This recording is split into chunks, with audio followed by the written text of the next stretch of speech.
Hey everyone, welcome to my channel. I'm Patrick Novotny, and I'm going to be bringing you another how to fold a pocket square video. And if that's the kind of thing you like, then please subscribe, and don't forget to check out my full playlist of pocket square folding videos. In this video, I'm going to show you how to do the overcoat fold. Overcoat fold, you're going to lay out your pockets. You're going to fold the pointed one in the middle into a square. So fold your square or your point into a rectangle and then a smaller square.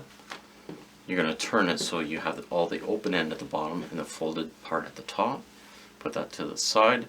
Your overcoat, you're going to turn that onto its side so it's like a diamond, fold it in half into a triangle.